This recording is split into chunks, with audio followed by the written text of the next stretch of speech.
Hello, ladies and gentlemen, and welcome back to the Hawkeye series review. My name is Travis Snell. The I don't know if I want to say it. Redacted until I'll give my full nickname and spoilers. There's lots of redacted things you could use for this episode, but we're talking about episode 3, and I'm joined by a The dancer. bro. I'm by the no, you never go second. Come on. It's the bro, Kirklin Patzer. One of these days I'll trick him. I am the Dances Sugar Plum Fairy, Taylor Field. Yes, ladies and gentlemen, as we said, this is episode Hawkeye. You can go back two things. One, we reviewed episode 1 and 2 last week, so thank you for checking those out. And now you can see it's just the thing, whether you're on the review feeds or the GV feed. The last episode right before this is the Hawkeye's comic book versions. We reviewed the 2015 run, the Matt Fraction run, all 22 issues.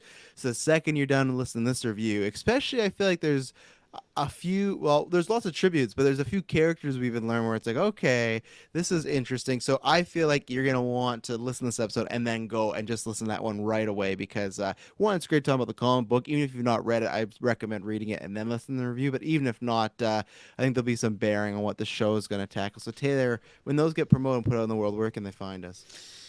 You can find that and much more with your internet connection in the search bar. GeekVerse.ca is our home base. GeekVerseCast is our Twitter. GeekVerse on our Facebook. And in Patreon. There we go. Yeah, check out me and Kirklin just did a big newscast of all pretty much. There's like a few other topics, but pretty much just 2 hours of pure Spidey. So It was fun times. yeah, it was fun. And thanks. We're going back to formula. Back to formula a few more weeks. So yeah, and again, thank you for everyone that listened this month. Our biggest month, it's just crazy. Biggest month for all the feeds we have at Geekverse. Biggest feed for Cryptic Clues over there. Biggest month for GUA, Marvel Alliance, and Star Wars Alliance. So that's like 8 feeds right there, just that we're producing a part of and that you guys have just made big. So looking very forward to December, and man, we very appreciate it. We'll talk more about that on newscast because we've got newscast coming up and we're gonna have some fun there. Weekly reviews of Chucky, Hawkeye, Dexter. We got Spider-Man coming up. We got Matrix, so we'll be doing all the Matrix movies. So tons of things, and we can all do that because of your support. Whether you listen to the show or you join on Patreon, the more you support us, the more content you get. That's why you're getting the comic versions. That's why you're getting the retros. Head over there, get ad-free exclusive early episodes, make us review movies soon. Patrons that have put those in, we're getting through Matrix, and then we're going to start watching them. We're going to watch Eyes Wide Shut first because that's a Christmas movie. It's also a sex cult movie. I cannot wait to watch that with you too. Nicole, Kim, and Tom Cruise. Fuck, you guys are in for just a wild ride. But yeah, you know what?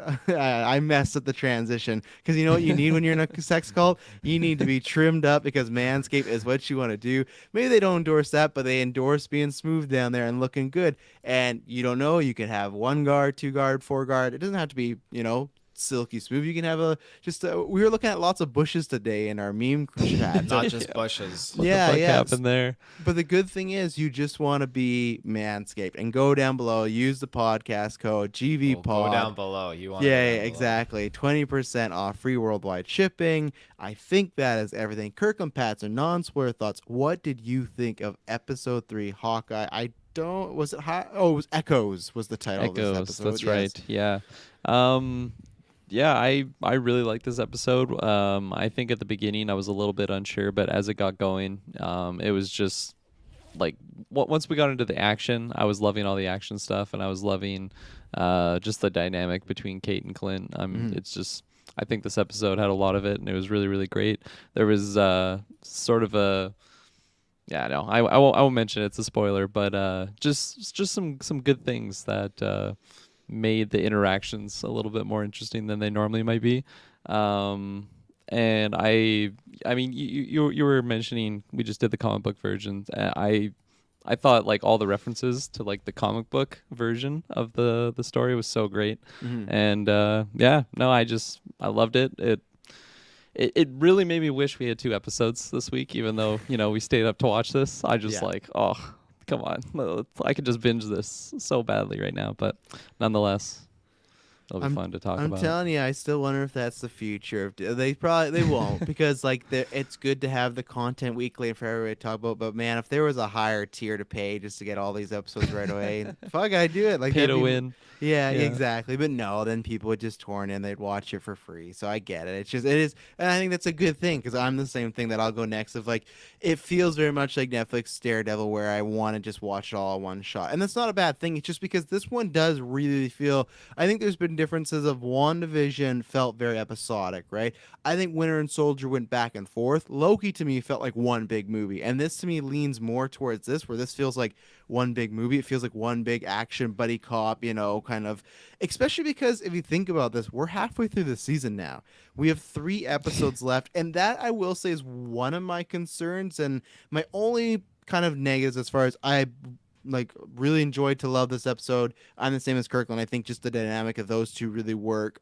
This reminds me a lot of the Loki and Sylvie Train episode that a lot of people not didn't like, but they're like, oh, it wasn't one of my favorites. But for me, it's like, oh, I love them just sitting there in a train talking. And there's multiple things of that with Clint and Cade in this. So all that was good. So the action stuff, it was good, but that's not really what I was interested in. Also because one of my cons was there was some questionable CGI multiple times in that scene that I would just take me right out of, especially when this is supposed to be like the ground level guys. It's just like there's a few, it's like, this couldn't have been touched up or you couldn't have done something else. So that's one.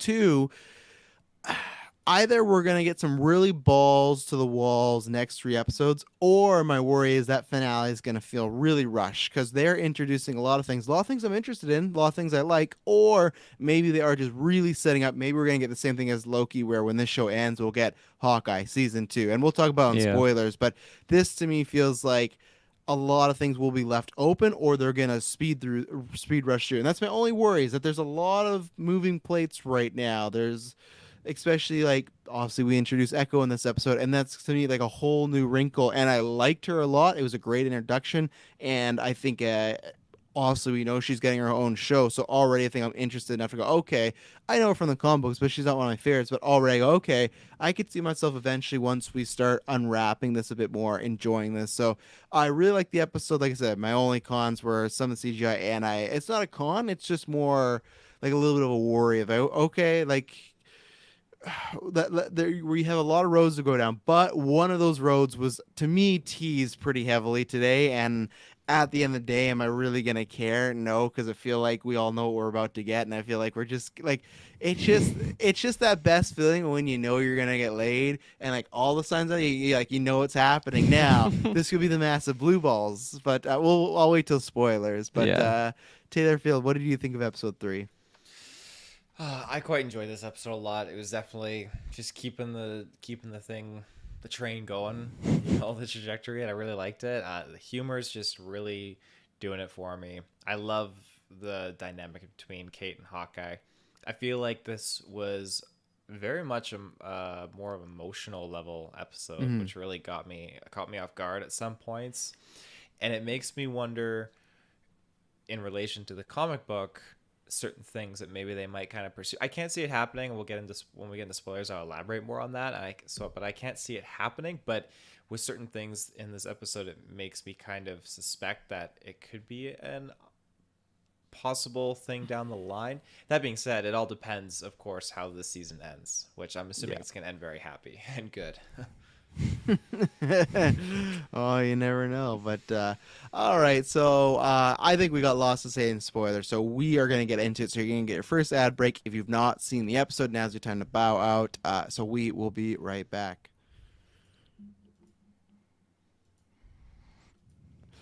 And we're back. So let's just kick down the door. Let's just talk about this fucking uncle. So that was a big hand. That was a big hand he had. Yeah. So I'm.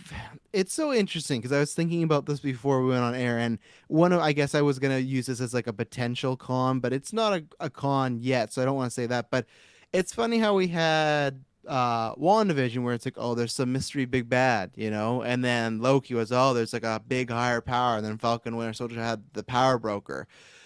I thought when we were gonna get Wilson Fisk, it would be like I've talked about before, where he's just gonna have a cameo, it's just gonna it's just gonna show like he's another bad guy in this world. Look out! Like eventually we're gonna cross paths with this guy big time, and we don't want to mess with him. To me, the show, it's good if it is Wilson Fisk. If it's not, it's setting itself up for a Mephisto situation. But they are, to me, not just setting up like, that might be Wilson Fisk.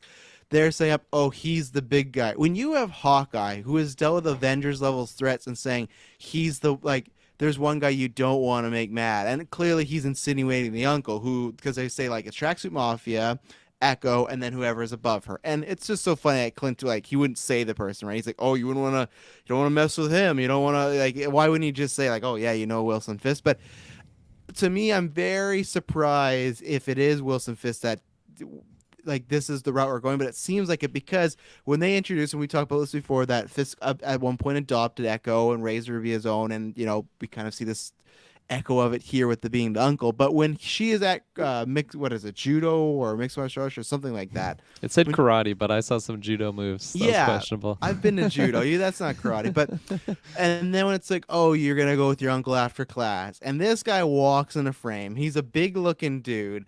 I don't care. And obviously there's all these fun, maybe trolling rumors about the CGI fat suit and stuff like that. To me, if you've watched Daredevil Netflix, this fucking looks exactly like Vincent D'Onofrio and not D'Onofrio, D'Onofrio. And I even feel like the little chuckle you had heard of him. It's like, this is the guy. Like, and I'm surprised how much they're leading with it. And like, I think they're to the point where it is Kingpin, and I'm just surprised that I guess he'll be the big bad. So I do hope our next Marvel show that we maybe drop the whole, there's a secret bad guy that like now that's 4 times in a row. It's like, am I going to complain that much that's Fisk? No, but I do think like it is a little repetitive that every time there's like, there's somebody you don't know, but they're going to be a big deal. And it's like, but it's Fisk. So I'm like, okay, cool. But Kirkland, who do you think that hand belonged to?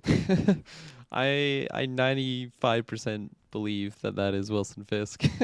I don't know. I was very surprised to see him just shown like in this fashion in this episode. I don't know. I it's got me really excited moving forward, and I feel like it's got to be next episode that we actually see the face reveal, right?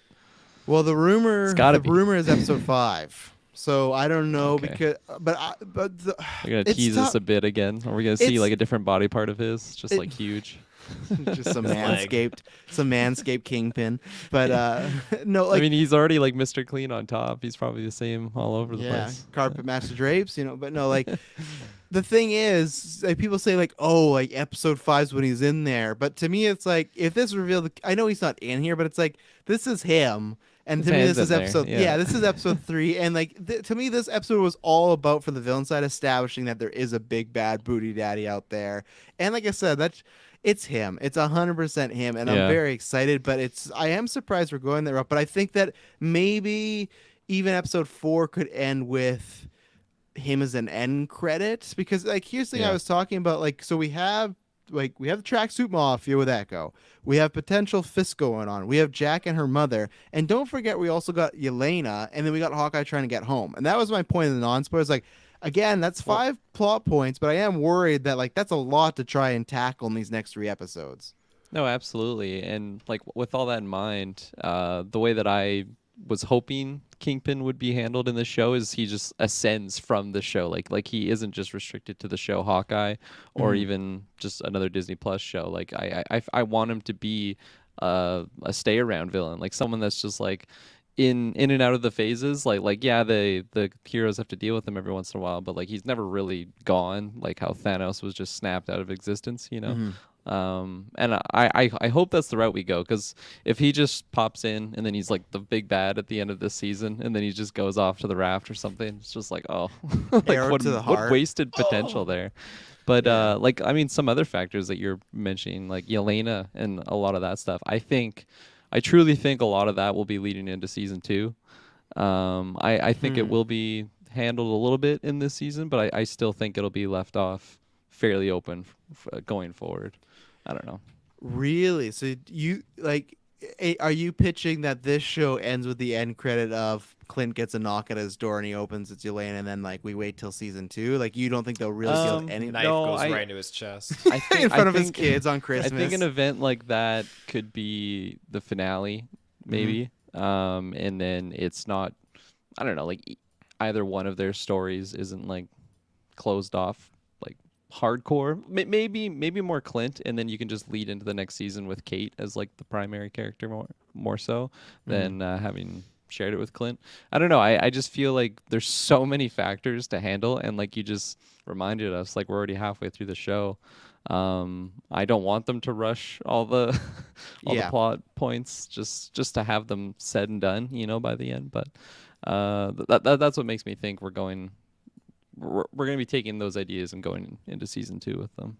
And also, this was a shorter, like the shortest episode so far. It was 43 Yeah. minutes, and then like with credits and whatnot, it's not that. So that's the thing where I also think when we talk about predictions and before, like, oh, would they kill off Hawkeye or Clinton, blah, blah, like, I definitely don't think that I never really thought that, but I thought he'd just be happy with his family. But I don't now, because I feel like with how much is left open and like how rushed it would feel very anticlimactic of like there's so much to do and like, oh yeah, we kill them off, so I think that's not even in danger, and I think that this will get the Loki treatment. I think that they are going to, whether it is in the public or whether it is an end credit scene, I think you're going to get a season 2 confirmed right away. Because it seems like I just don't think they could wrap this all up very nicely. It's kind of like Loki, right? When it ended, it was like, oh shit, like look how much is open. But then the next end credit scene was, oh well, we're going to be back in a year or 2 with the second season. So you're like, okay, you can leave this open. So I feel like we're definitely going that route, because it's just, again, if they close off all these, like I even feel like Jack and Elena, I feel like that is a full episode in its own, like dealing in some of that stuff. If she is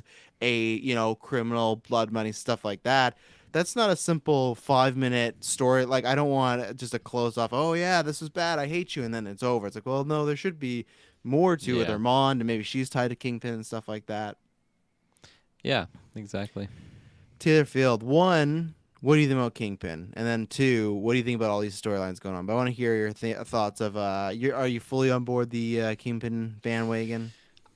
I'm going to go, I can't go 100%, even though I think it's likely. I can't go 100%. I'm going to say the other 5% could be Tombstone. I mean, you never know. You like. I think Travis disagrees with you. It could be he's a blue-skinned motherfucker, and he's just hanging out in the judo class. Hey, there's weird things in the MCU. Like, you never know. You never know. But yeah, I do think that at the end of the day, I do think it probably is Kingpin, Mr. Fisk. But I do think though that them setting up all these different storylines, like there's a lot of potential villains that are kind of developing here, and when you look at, obviously we know the whole Yelena thing and Julia Dreyfus's character, what's her name? Val. Yeah. We know she's going to be playing a factor in here soon. I do think that, like you said, Kirkland, that'll be season 2 stuff. I think whatever we get for that, it'll be like the end of the season kind of cutscene kind of thing like that. This is all about establishing Kate Bishop, and I think whatever we get in season 2 will be Yelena going after Hawkeye and Kate Bishop will be coming to the rescue or something like that.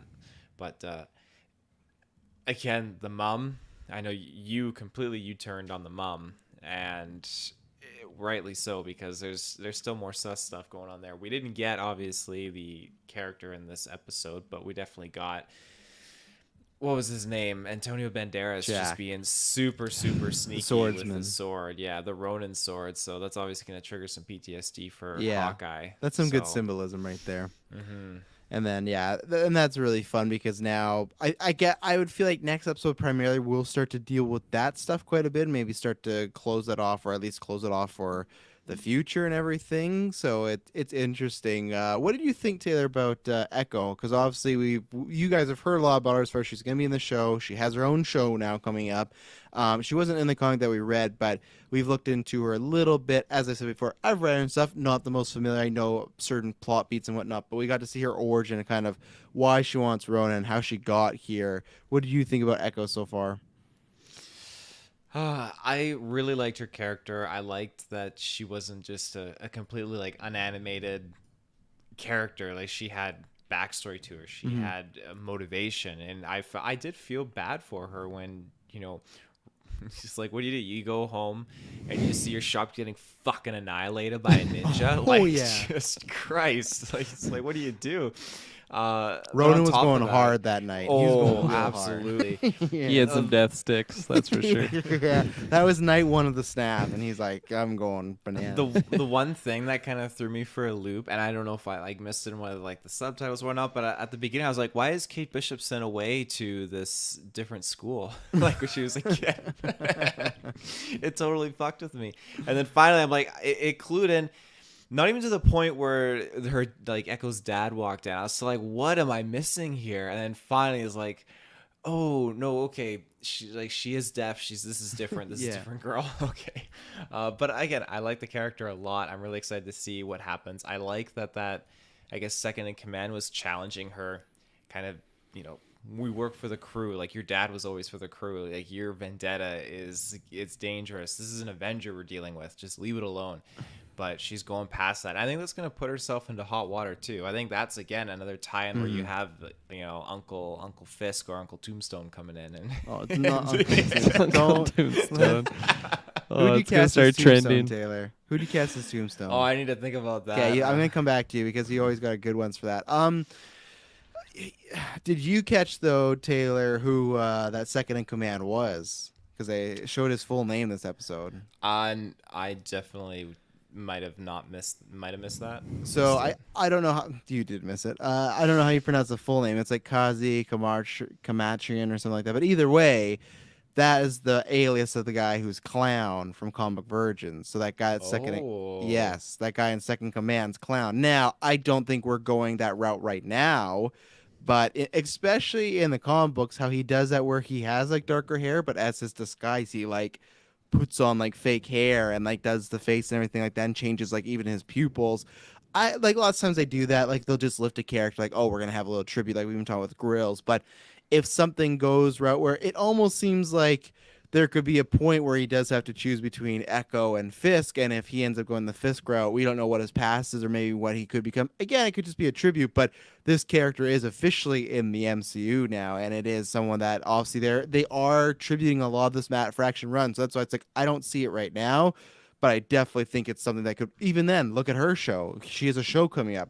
What better villain to use than him as far as someone that would have a personal connection to her that's now, like a bad guy or like his own type of vigilante sort of deal. So yeah, Kirkland, what do you think about the Echo stuff? And if you have anything to mention, that was my nickname, by the way, Clown. But I didn't want to say that because I guarantee someone would be like, "Oh, is Clown in this? Is did he fight Hawkeye?" No, Clown's not in it. Just cause he's in it right now. But Yeah. So with Echo, I found it pretty impressive to say the least that they were able to fit like Echo's entire backstory in the length of like the intro. Like we like saw her flashbacks and then it went to the Hawkeye introduction, and at first I was just confused because honestly I had Taylor thoughts where I'm like, is this supposed to be Katie? Like what is she doing in school? 2007. But then I clued in rather quickly once it was muffled. But no, I thought there was a lot of emotion tied to her backstory there, especially just with that relationship that she had with what was even the relationship with that guy that like knew ASL with her? well, he's second in command, but I feel like they No, like before, like in her flashback, the guy that got fucked up by Ronan. Oh, I think that's her dad, right? And Should her be her dad. dad, Okay, yeah. yeah. So just like the way that she witnessed Ronan just like decimate that. I don't know. I think like to have just motivation from a villain like that revealed so early on, and like I said, like we got the whole span of her backstory in the intro, and I think it was really well executed because now I feel like I don't have to get any more flashbacks for this show at least. Like you mentioned that she's getting her own show that she can dive into her story, but I thought it was just executed well at the beginning there, and now going forward I know that she's more than just like a stormtrooper type villain, like she'll actually have some I don't know, just like I don't know, je ne sais quoi about her Yeah. that makes her a better character in the show overall. Well, I think even the way she was interrogating Clint and Kate, it didn't feel like eventually, yeah, she started like choking Kate near the end. But at first, it did not feel like she was gonna like try and intimidate them. She literally was just trying to get information. Like why? Like she was just asking, like, why are you even here? Like it's just like it didn't even feel like a vicious one. Just like we don't really want anything to do with you. Like you're an Avenger. Like what what's the deal? And then obviously he's like, oh, I'm here to clear like her. She's not Ronin. They start talking about that and really good. Like again, that's one thing I do wonder about Yelena. Like Hawkeye uses Black Widow for a big moment to lie and say Black Widow killed Ronin and I was there. So I like each episode. Natasha keeps coming up and she's a constant theme Yeah. throughout this. And even then when they're talking at the diner when she's talking to Clint about like the things you lose and stuff, and he doesn't say Natasha. I thought she was gonna bring it up. She might in the future because I feel like if you're in the public eye, you can put two and two together. But again, I like that Natasha's loss seems to be like a constant thing that he is dealing with, not only his own PTSD and their own PTSD, but the PTSD of losing his best friend and him literally being the one that did like let her go to her death, right? He lost that equation. She outsmarted him. He was going to kill himself and she outsmarted him, and because of that, she's gone. So I think Echo, it was just the right amount where, like you guys have said, she is an antagonist. She's not a villain. I'm right away buy in, like, okay, I can see already she's questioning, like, even her uncle, which could be Kingpin, right? Of like, oh, well, I'm going to do it my way, stuff like that. There may come a time where she has to make a choice to really kill someone, really hurt someone, and she's not going to do that because we've seen that it seems like she had a good upbringing. Now, I like that there could be parallels between her and Kate because her dad, who knows how much she knew, but her dad seemed like a very nice guy, good father, but clearly Ronan went after criminals, right? So I like that juxtaposition of showing all these, like, nice and sweet flashbacks with her and her dad in these nice moments, but then he got fucked up by Ronan. So clearly there's some things he was doing or a part of that wasn't great. So I like that again, even himself who was a criminal, it's not black or white. It's not like, oh, she had some abusive, drunk deadbeat dad and then he got killed and stuff like that. She just happened to be there. It's like, no, clearly she had a relationship with him, and you can see why it feels very much like Last of Us. Like you can see why Ronan did what he did because these are criminals, but then you can say why she's gonna do what she did because he murdered them in cold blood, no trial, and it's kind of just revenge is a bad cycle. So I think they set her up really good to go down different lanes. I like everything we got so far. Yeah, it's like I said, I'm trying to think if there's anything else in the Mobins and whatnot. I liked all the conversation she had with the Kazi, and I liked that last one when it was just like, hey, you got to be really careful what you're doing here. So yeah, I think it was a really good introduction for a character. Now for the GAs, enough that people are gonna be like dying to see a show. I don't know about that, but we still got 3 more episodes, and especially if she does have some massive ties to Fisk, that's a seller right there. Like that. If Fisk is like the main protagonist or antagonist, sorry. I think that's a really important tie to the character, and just just having that tie makes her so much more significant. But yeah, Taylor, who are you casting as Tombstone? I gotta know. I have 2 picks that I feel like I was going through the list of actors, and there's 2 that could go for it.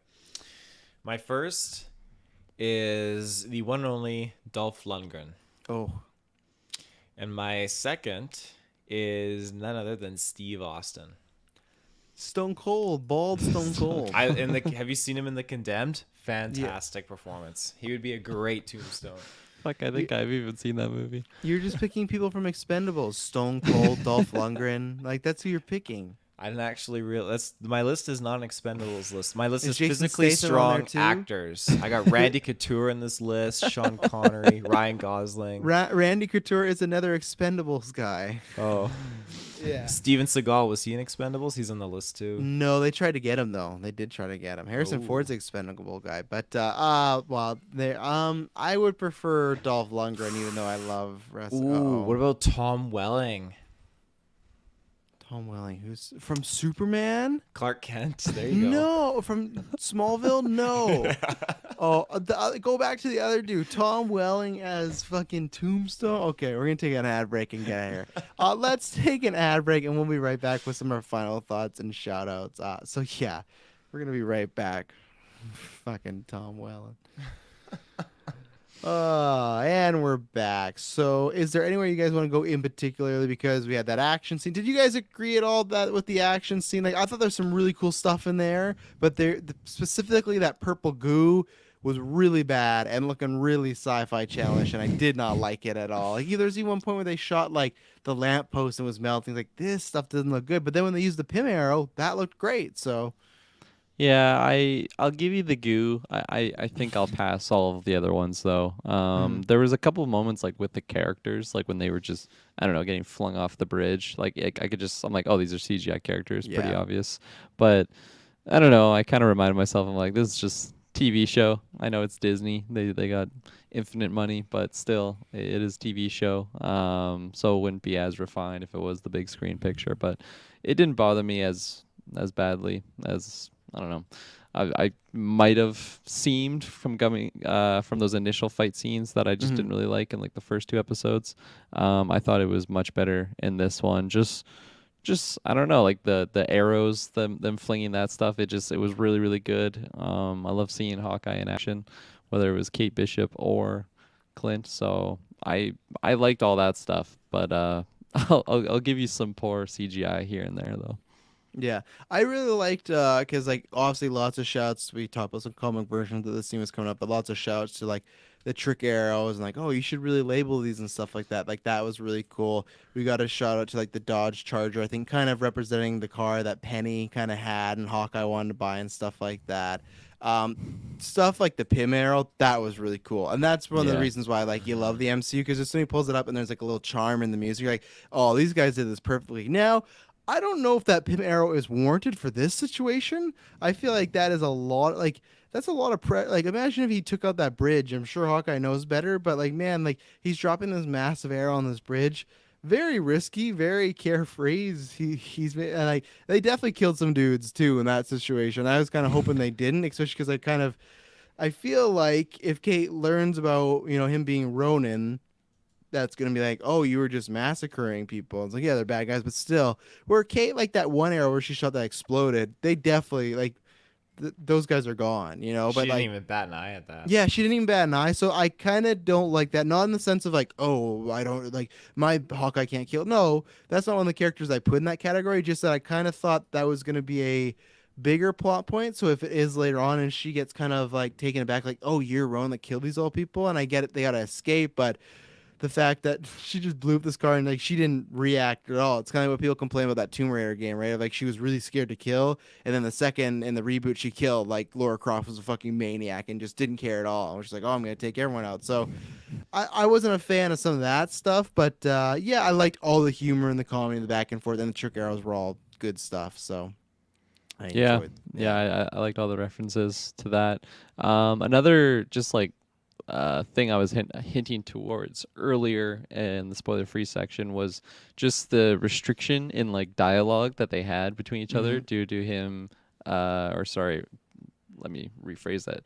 Due to his hearing aid actually getting just shattered, and then he became pretty much fully deaf or damn near close. And I thought that was very very like well done. It was very very comedic at times, and it just made it really intense when it would just flash to like his perspective and just like all the audio would get like cut away because I don't know, like you would just remind the viewer of like, yeah, this character can't hear anything in this scene.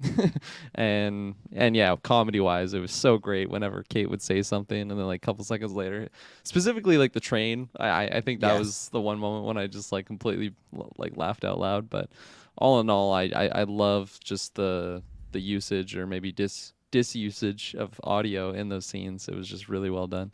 Yeah, and then when he does get it back and he just doesn't want to listen to her, he like take it out during the Don show. You didn't have that in the whole time, but yeah, that like my favorite scene. I don't know if it's of the series, but maybe close to is when he gets that phone call from his son, and she has to write down what the son's saying and shows it to him because that was like pulling at the heartstrings, and that was really good. And especially because I feel like she's like a plucky, very I'd say like in a best way arrogant sort of character, just like, oh, I want to do this. I think maybe she's gonna start to realize like, oh hey, like my actions have kind of screwed up this guy's life a little bit, and it is sad. Like I think she's going to be very motivated to make sure he can get home for Christmas. And my prediction is we're going to get even though it's a Thanksgiving movie, we're going to get a Plane Trains Automobile movie where or ending where Hawkeye does show up with his family. He's like, "Oh, I want you to meet someone," and then Kate's gonna walk out, and Kate's gonna join them for Christmas dinner because Kate's mom's gonna be a fucking criminal, and she won't want nothing to do this. So that's my prediction that Kate's gonna make it to that Christmas dinner too. I really think. But yeah, I liked everything from their dynamic. That lunch table scene was really good. Pete the dog officially got his name. But I like the shots where it was both of them looking in the camera, so it's almost like they were looking right at you and looking at like Kate or Clint. And yeah, all like when you talk about the subway, that was so good. Like, we should walk the dog. Oh, you're a good archer. I am. We should really walk the dog. It was really good stuff, and it showed kind of played up like the comic book where they're different but they bond because they have similar personality traits at moments. And that subway scene was very much like all these characters, they have a common bond, and it's just whether nature, nurture, who knows, probably because she looked at him as an idol, but still, it's very natural, and the chemistry that they have is still very good. Absolutely. Taylor, anything on Kane Clint with the deaf stuff, or anything with the car dynamic or the lunch dynamic, anything like that we just touched upon? I will agree with you on some of the CGI aspects. There's a few shots of Kate like swinging out of the car that look CGI like, and then they have the goop as well. But I do find it a little peculiar how Disney, does have all this money and yet they don't capitalize on it. I feel like if you have one chink in the armor, like it's not going to send the whole ship down. But like it doesn't make sense why they would cut corners in certain aspects of the MCU. Either way, it's still great storytelling, and I'm all on board with it, and I'm happy with it. But I just find that peculiar. I really got a kick out of when they were trying to get the car, and Clint's like, "I'm not breaking the window of that Mustang," and at the end, he's just like, it just got destroyed anyways, and he's kind of like upset about it. So I like that. I thought that was humorous. Like you guys mentioned, the subway scene was really, really funny. I like that whole dynamic. So yeah, it's just they continue to just grow in their relationship. But the thing that I was poking at earlier in the non-spoilers was I'm wondering if he doesn't make it home, do we get a setup of like a divorce kind of setup? And that's where I feel like it's probably not so much inclined, but like we see he has an ex-wife in the comics. Would it be too far out of reach for them to kind of pursue that in like all like reality in the show?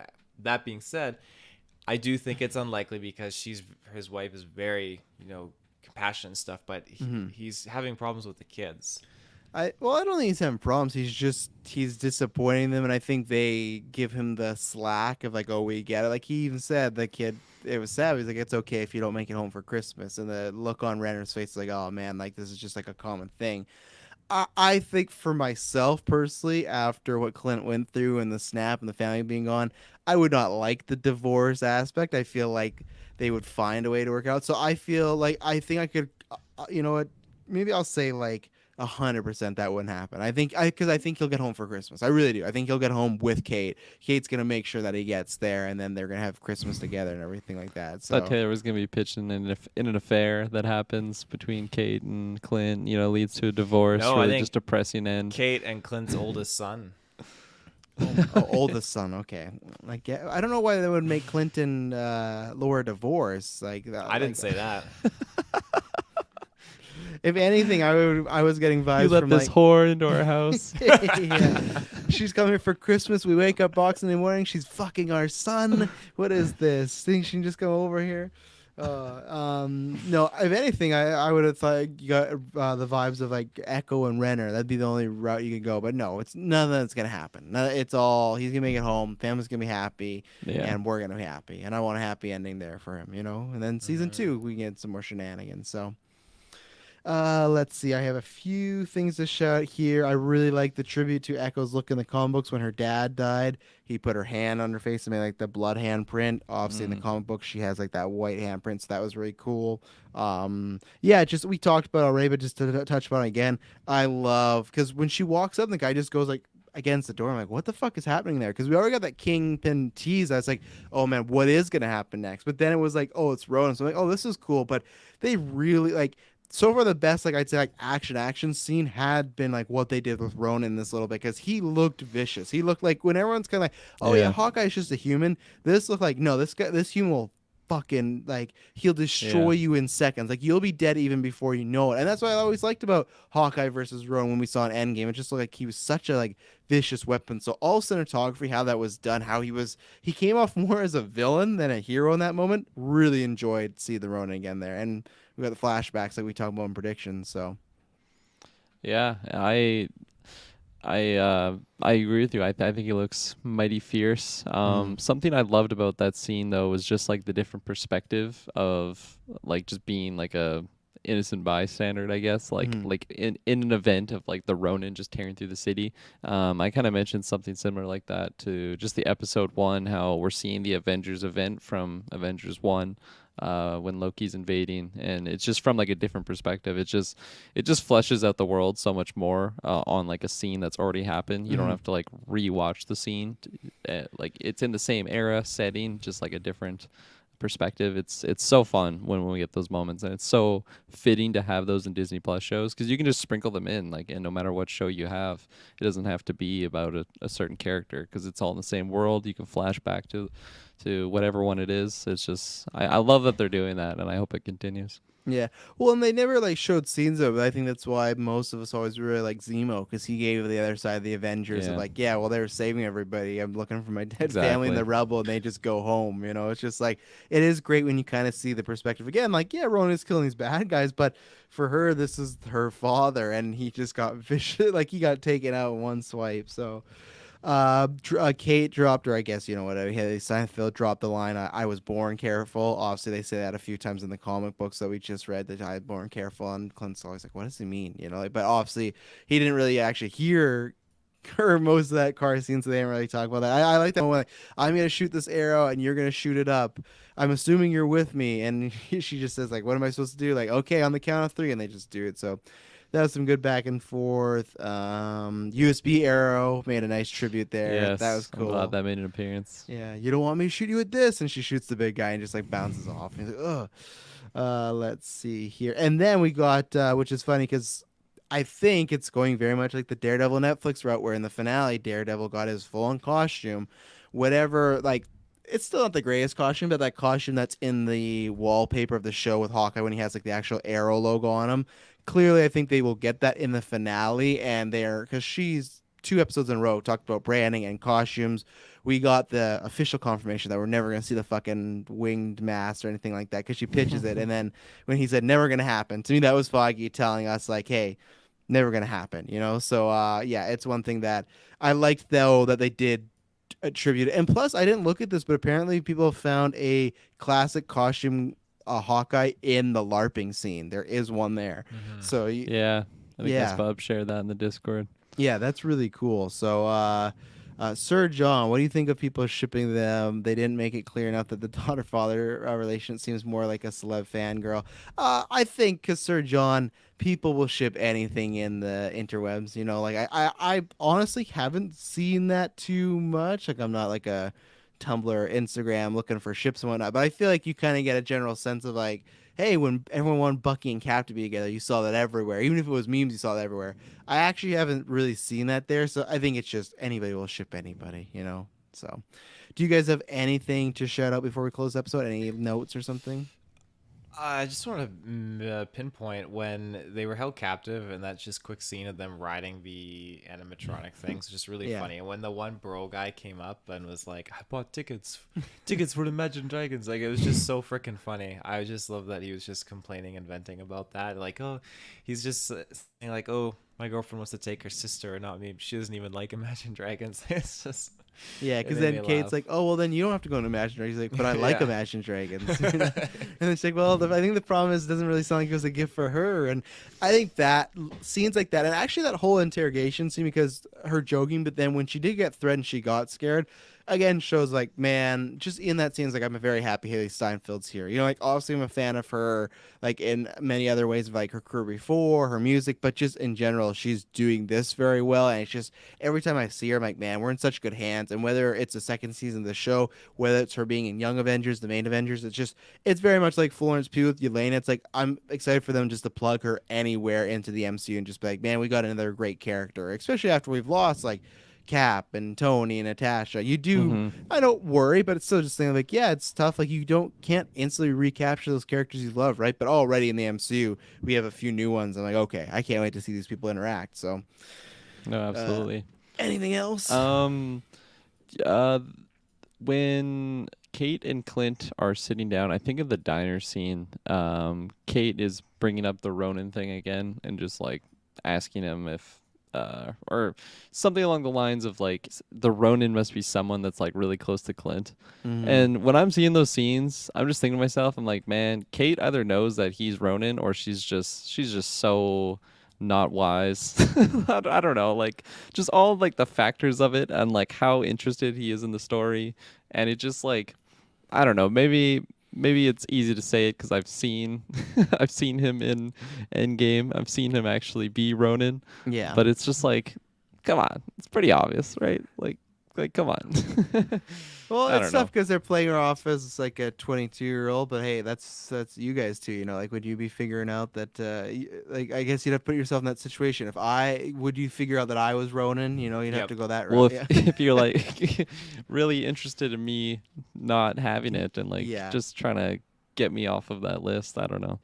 No, you'd probably just see all those fucking tattoos on his sleeved arm and be like, "What are these?" Like I always forget this when he has his T-shirt on. I'm like, "Oh, right, in those 5 years, he just got tad the fuck up." You know, it's just like it's so funny now when he's regular Clint and he looks like that. It's like, oh, this doesn't match at all. But yeah, it's tough. It's like a thing of like they can easily play her to be oblivious and it's gonna be a reveal, or it's just she's trying to work up the courage to ask him or get him to reveal it, but doesn't want to step on Yeah. his toes. And I think it could go.